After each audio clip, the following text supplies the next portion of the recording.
Hi, I'm Sadiqa Reynolds, President and CEO of the Louisville Urban League.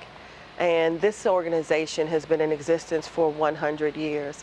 95 of those years, this organization was run by very strong and intelligent men. I have the pleasure of being the first woman to serve in this role, and I am so thankful for it. I have to tell you that early in my start here, I realized that there were 24 acres of contaminated land just sitting unused and unwanted in our community. The Louisville Urban League won the right to develop that land. And along the way, there were so many challenges. I want to talk to you about how we rise. One thing I think is so important to remember, in order to rise, you have to be down. In order to stand up, you have to be sitting down, laying down, on the ground. You cannot rise if you never fall.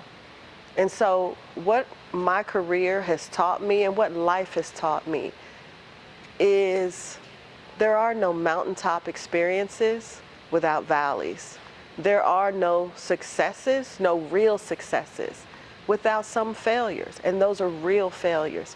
And I think women need to remember that. Everyone needs to remember that, but especially women, because we have felt for so long that we did not have the space to dream, to make mistakes, because we've been fighting to be in the room. And you can imagine for a Black woman, even more so. So busy fighting for the space that we sometimes forget to dream. But I want to tell you, I didn't forget to dream. I had the dream that we would clean up these 24 acres of contaminated land and that we would build something so beautiful that people would come from miles around, across the region, across state lines, even internationally. People would come and enjoy this space and know that this space was created by a Black woman. This space was created by a civil rights organization. And so we started building, and we did that with very little money in the bank. We needed 53 million. We started with 10 million, and we started the cleanup. And as we built, the world shifted. We had a pandemic, and so many people advised me to stop building. Surely there was a line in the contract that would allow us to rely on an act of God. I mean, after all, if a pandemic isn't an act of God, what is? But beyond the pandemic, there was the civil unrest. I am in the city where Breonna Taylor was killed. I am in the city that protested day in and day out. I lead a civil rights organization in the city where we were struggling to find hope, to find justice. And so I was leading an organization. We were serving food. We were helping people find jobs. We were providing rides. We were doing COVID testing.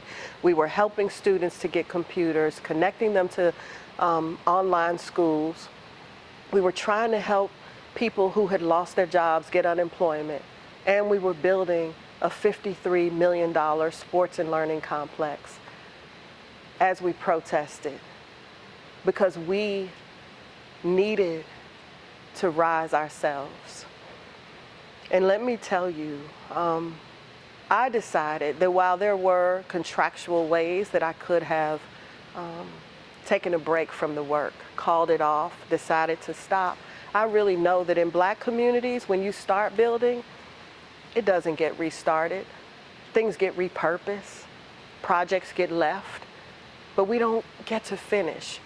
And because I am a part of the community that I serve, I owe this community more than that. And so with the threat of running out of funding, with the threat of everything wrong in the world, I kept building and kept going. But really, the stories that don't get told are the nights that you spend on your knees, talking to God, asking why you have been chosen to do this work, asking God how you are going to be able to finish the work, communicating to people why the work is so great, why it needs to happen, why there is such urgency, why there is such passion. In the middle of building this $53 million sports complex, in the middle of protesting for the life of a woman who could have been me, who could have been my sister, in the middle of knowing that Ahmaud Arbery had been killed by a retired police officer, and knowing that there might be no justice, hearing the way he was described as a burglar, someone who we shouldn't be concerned about. In the middle of suffering through watching George Floyd be murdered on video, and because of my role, feeling like I have to watch this. I have to be able to see what our country is capable of. To be in the city where Breonna was killed, and we were told, don't worry about her. She's just caught in the crossfire. But Breonna was a healthcare worker in a pandemic. She was showing up for people, and she deserved for us to show up for her. In the middle of all of that, I was serving a community along with my team at the Louisville Urban League and building this space for Black children to see themselves, to understand their greatness, to recognize that they too had the power to rise. And so I knew that I had to do it. I had to be successful. I had to finish this project because it was not just about me. It was about the little girl who needed to believe again because she too had seen the George Floyd video. It was about the little boy who couldn't understand when they threatened to put the dogs on Kenny, Breonna's boyfriend, after he watched the love of his life be murdered. In this community, we will always rise. We will always make a way. We will always stand up. We will always finish. We have to, because there are so many little eyes looking at us. And so I say to you, ladies, today, you will fall. You will have days when you don't have the strength to stand up on your own. You will not have the steam. And on those days when you find yourself on your knees, just stay there. Just stay there. Because if it was God that started the work, that same God will finish it. So stay there and get your power, but then rise and be obedient.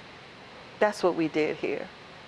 I heard God say go, and I heard a lot of people say stop.